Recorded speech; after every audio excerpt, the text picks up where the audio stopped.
So here's your final look at the 65 Chevelle with no mud on it. This is the end of our metalwork process.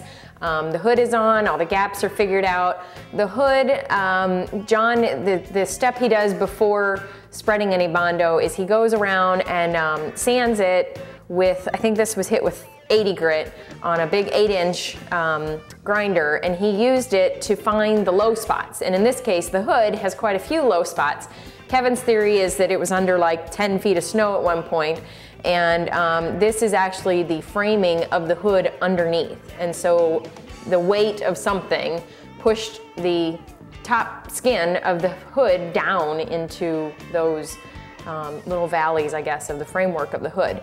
So the hood has quite a few low spots. The roof had a bunch of low spots. John worked on them and banged most of them out. But you can see here where he used, it's a rougher grit, and it's actually 36 grit on just a little roll lock, a 3-inch roll lock he used, to kind of scratch that to make a mental note to him that it's a low spot or a high spot, and that one needs to be worked on a little more.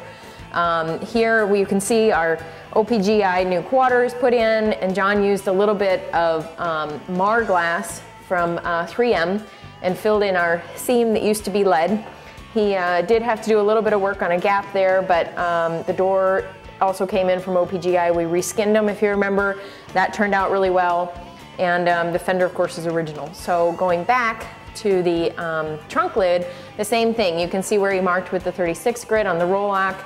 He just used a little grinder like this. This is a 3M purple disc. That's a what we call a roll lock around here.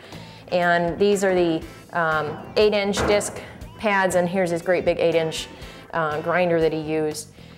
Tomorrow is the beginning process of what we call Mudapalooza, which means we're going to use some 3M product called Platinum Plus. It's a body filler. And the plan on this car is John's going to start in the middle of the door and go forward for most of the mud work, and a little bit where he had to fix the gaps on the doors. But the quarters are brand new and the door skins are brand new. So there's not a lot of mud needed, or we hope not needed. And there'll be a lot of mud that'll have to be sanded a lot on the hood and on the tail, on the trunk lid. So a little bit of mud and a whole lot of dust.